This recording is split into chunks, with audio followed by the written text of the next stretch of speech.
जय हिंद स्टूडेंट्स। बेटे कहते हैं वो पथ क्या पथिक कुशलता क्या, वो पथ क्या पथिक कुशलता क्या, जिस पथ पर बिखरे सूल न हो, जिस पथ पर बिखरे सूल न हो, नाविक की धैर्य कुशलता क्या, नाविक की धैर्य कुशलता क्या, जब धारा ही प्रतिकूल न हो। बेटे इससे हमें सीख लेनी चाहिए कि स्कूल बंद है लेकिन फिर भी हमें अपनी स्टडी को कंटिन्यू रखना है। हम किस तरीके से अपनी मेहनत से इस स्थिति को भी अपने अनुकूल बना सकते हैं। बस आपकी लगन और मेहनत होनी चाहिए। कोई भी काम असंभव नहीं है। सिलेबस पूरा हो चुका है, सिर्फ हमें अभ्यास करना है और अभ्यास ही वो चाबी है जो आपको सफलता के चरम सीमा पर पहुंचाती है। तो इसी के साथ आज हम शुरू करेंगे वाक्य का टॉपिक। वाक्य किसे कहते हैं?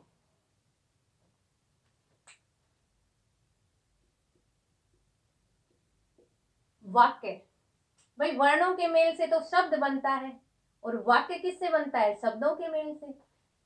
तो परिभाषा होगी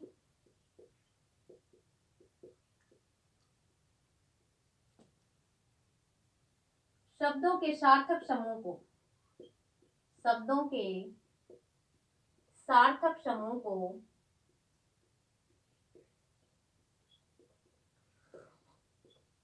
वाक्य कहते हैं। शब्दों के सार्थक समूह को वाक्य कहते हैं। वाक्य के दो अंग होते हैं। वाक्य के दो अंग होते हैं।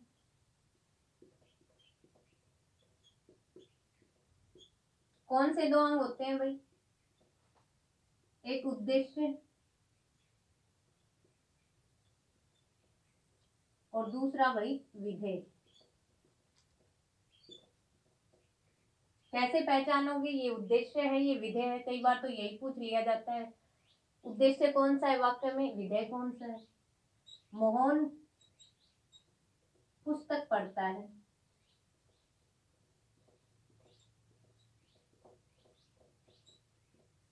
इसमें मोहन जो करता होता है वो उद्देश्य होता है बेटे। मोहन क्या है? उद्देश्य है। और कर्ता का विस्तार जो है वो विधेय होता है।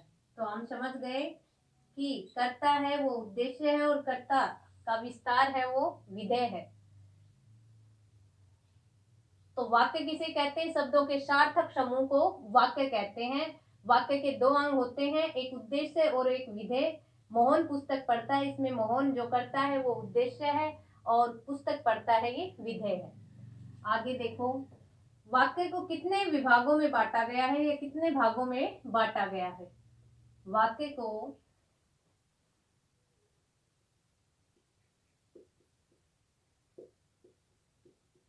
वाक्य को दो भागों में बांटा गया है। दो भागों में बांटा गया है या विभाजित किया गया है।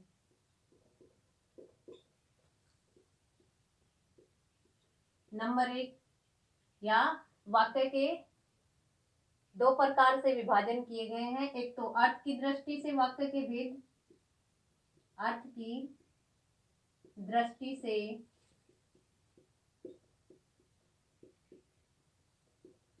वाक्य के भेद, और दूसरा बेटा रचना की दृष्टि से वाक्य के भेद। रचना की दृष्टि से वाक्य के भेद।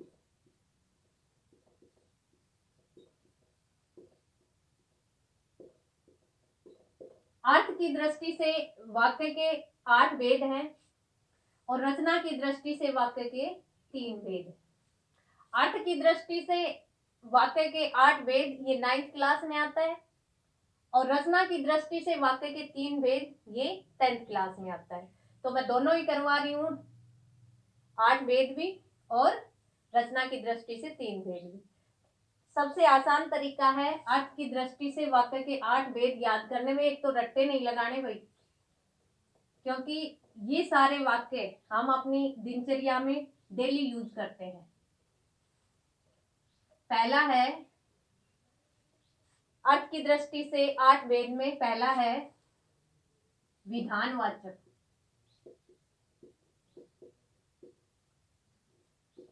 विधानवाचक वाक्य किसे कहते हैं?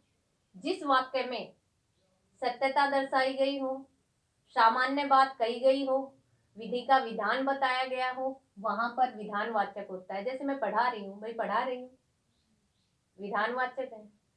सूर्य पूर्व से उदय होता है भाई, विधानवाचक है। ठीक है, तो जिस वाक्य में सत्यता दर्शाई गई हो, सामान्य बात कही गई हो, विधि का विधान बताया गया हो, वहां पर विधानवाचक होता है। दूसरा देखो, पर्सनवाचक, इसमें किसी को प्रॉब्लम नहीं होगी क्योंकि सारे पर्सन करते हो। पर्सनवाचक में जिस वाक्य में पर्सन पूछा गया हो उसे पर्सनवाचक वाक्य कहते हैं। तुम कहाँ से आते हो, तुम्हारा नाम क्या है, तुम कब जाओगे, ये सब पर्सनवाचक में आते हैं। तीसरा इच्छावाचक, जिस वाक्य में इच्छा दर्शाई गई हो, चाहे अपने लिए चाहे किसी दूसरे के लिए। जैसे भगवान करे तुम सब अच्छे नंबरों से पास हो, 100 में से 100 लो। ठीक है, तो ये इच्छा भगवान से कुछ मांगना दूसरे के लिए या अपने लिए, भगवान करे तुम सफल हो, ये सब इच्छावाचक। चौथा है संकेतवाचक।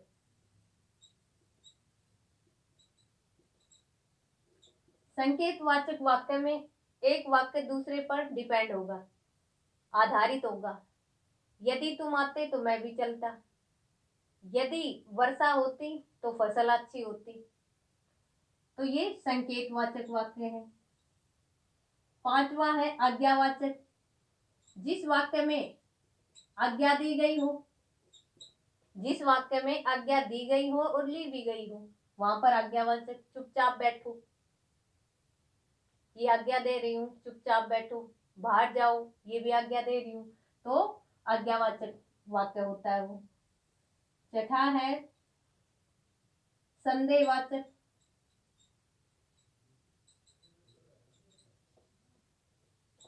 जिस वाक्य में संदेह किया जाए। अब संदेह में क्या होगा, या तो शायद शब्द होगा, संशय पैदा हो, या फिर होगा वो चला गया होगा, अब पता नहीं गया है या नहीं गया है, संशय है। संशय है तो कौन सा वाक्य? संदेहवाचक वाक्य।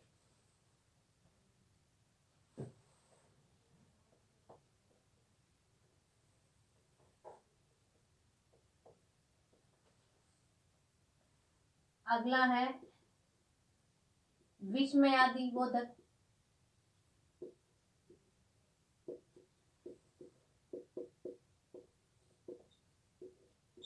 विस्मय, विस्मय मतलब आश्चर्य। आश्चर्य कर किसी में भी हो सकता है, खुशी में भी हो सकता है, गम में भी हो सकता है, किसी को घृणा कर रहे हैं उसमें भी हो सकता है। तो विस्मयादि बोधक का चिन्ह क्या है? ये है। ठीक है, तो विस्मयादि बोधक में आश्चर्य, जिस वाक्य में आश्चर्य प्रकट किया जाए, घृणा,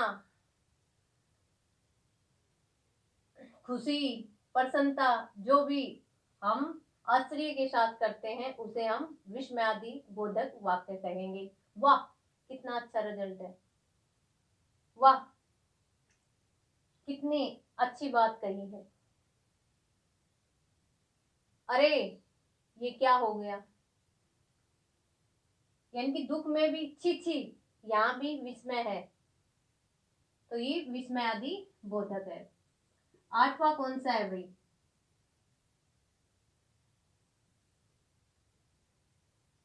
निषेधवाचक।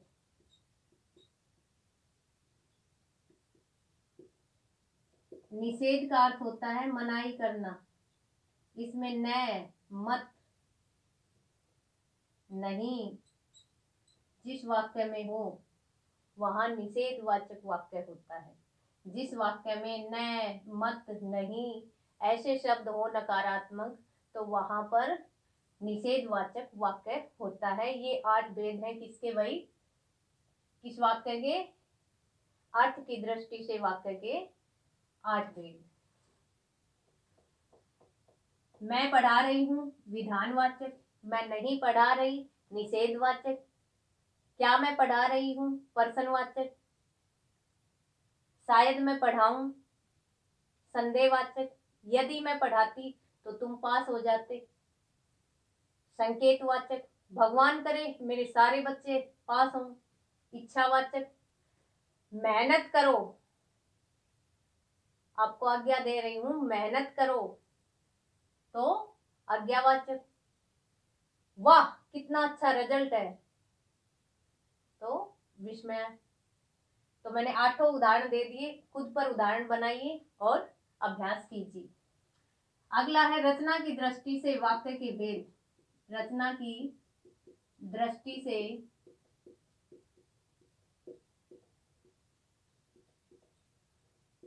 वाक्य के भेद कितने हैं भाई? 3 भेद हैं। पहला है बेटे सरल वाक्य या फिर साधारण वाक्य।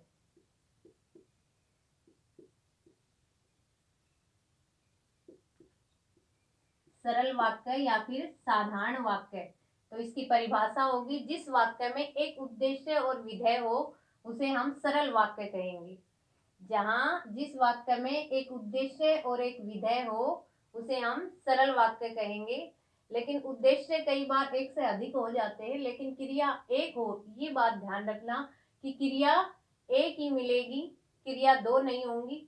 जिस वाक्य में क्रिया एक हो वो सरल वाक्य या साधारण वाक्य होगा। जैसे मैं पढ़ा रही हूँ, इसमें रही हूँ ये क्रिया एक है, इट मीन्स ये साधारण वाक्य है।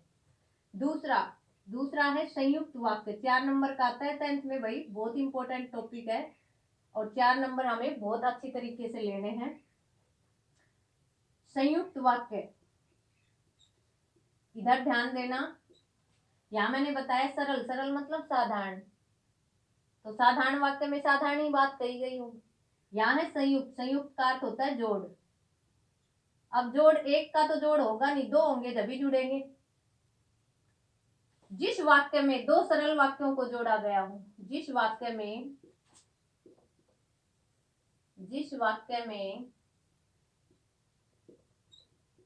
2 सरल वाक्यों को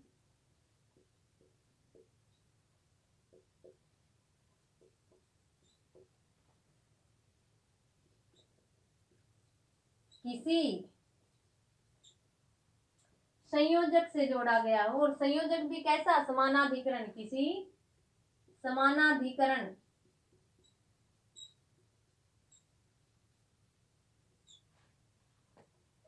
समानाधिकरण संयोजक से जोड़ा गया हो या योजक से जोड़ा गया हो,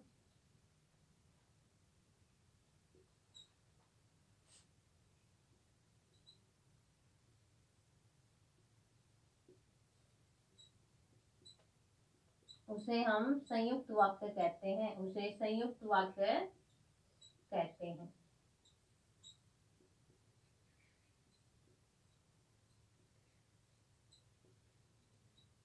संयुक्त वाक्य किसे कहते हैं भाई?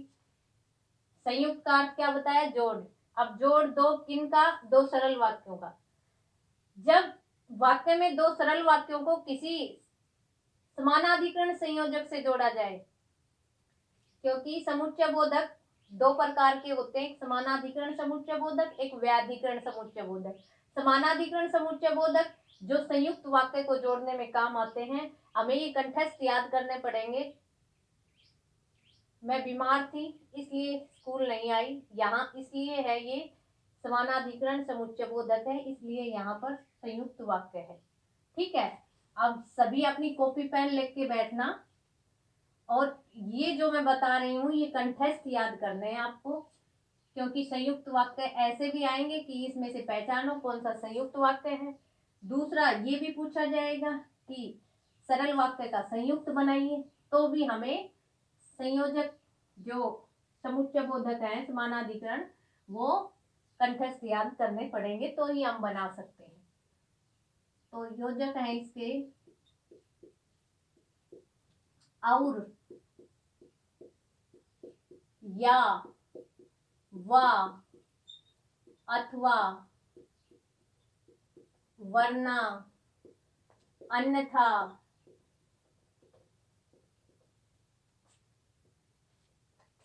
मगर इसलिए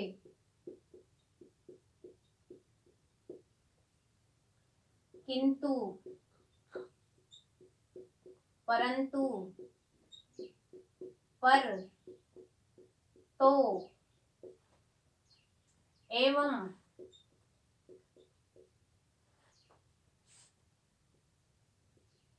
न तो या नहीं न चाहे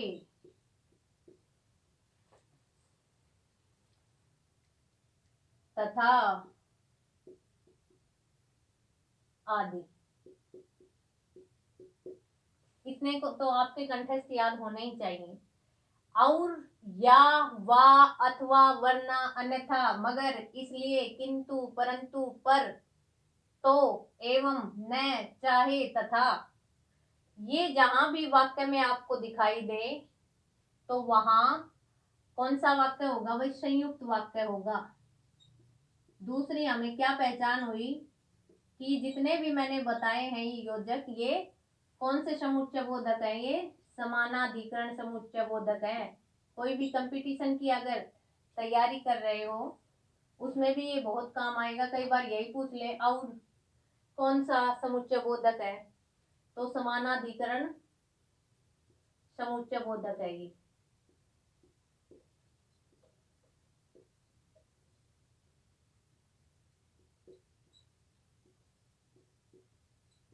ठीक है, तो फिर से देखेंगे संयुक्त वाक्य में और या वा अथवा वरना अन्यथा मगर इसलिए किंतु परंतु पर तो एवं न चाहे तथा, ये जहां पर भी आए वहां पर वाक्य संयुक्त वाक्य होगा।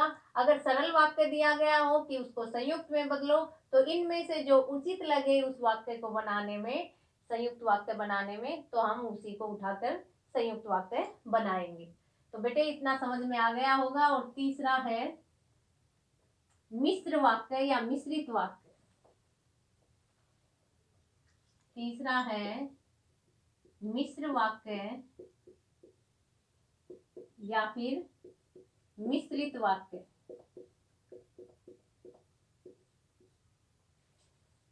जिस वाक्य में एक प्रधान उपवाक्य हो, एक प्रधान उपवाक्य हो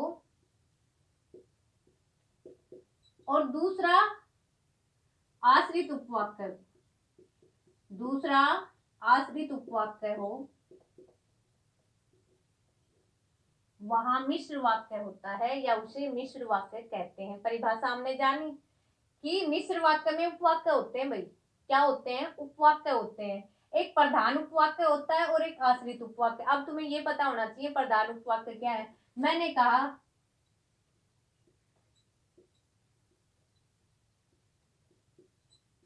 कि तुम मेहनत करो, भाई तुम मेहनत करो।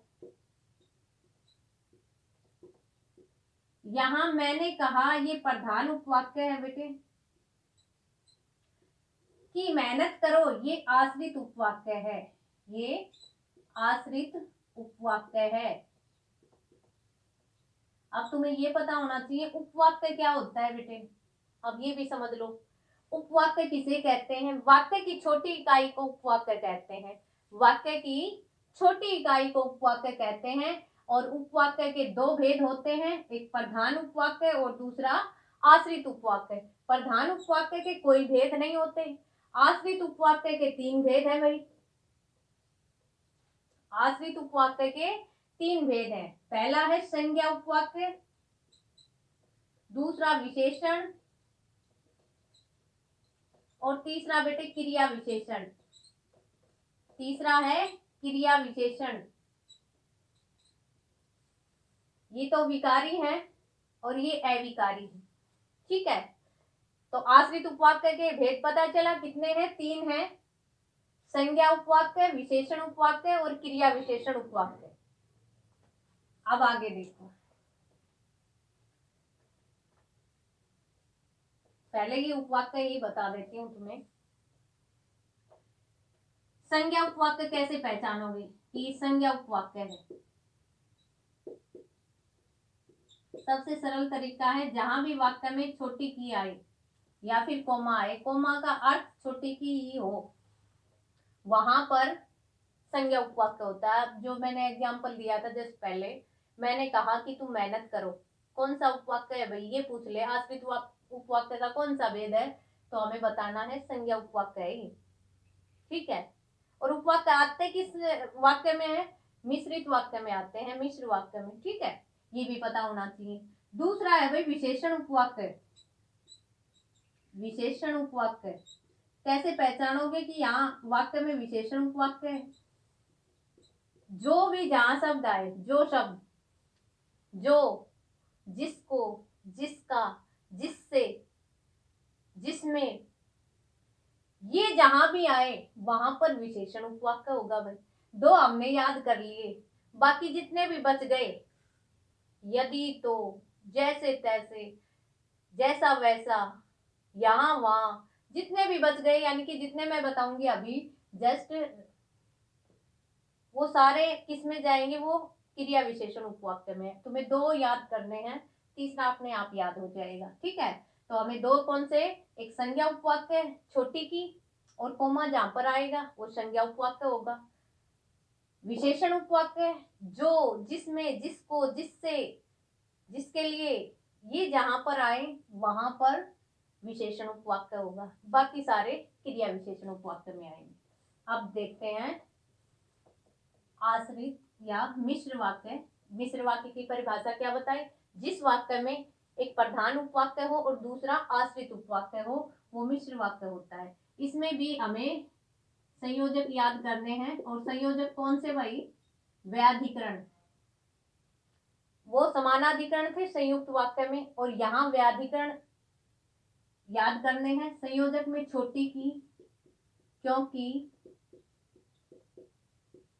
जैसे शुरू होने वाले सभी, जब वो गया तब मैं आई, जैसे शुरू है, आंख बंद करके कर देना, मिश्र वाक्य, ठीक है। जैसे जो भी स्टार्टिंग हो वाक्य की, जब, तब, जैसे, वैसे, जो, शो, ये सब किस में आएंगे? मिश्र वाक्य में आएंगे, ठीक है। जैसे शुरू होने वाले, यदि, तो, देखो, तो अगर दो सरल वाक्यों को जोड़ रहा हो, तो मैंने संयुक्त में भी तो उदाहरण दिया है, तब तो वो संयुक्त वाक्य है। और यदि के साथ तो आए, यदि के साथ तो आए तो मिश्र वाक्य है। अगर के साथ तो आए तो मिश्र वाक्य है, लेकिन अकेला तो आए और दो सरल वाक्यों को जोड़ रहा हो तो संयुक्त वाक्य है। जैसा वैसा,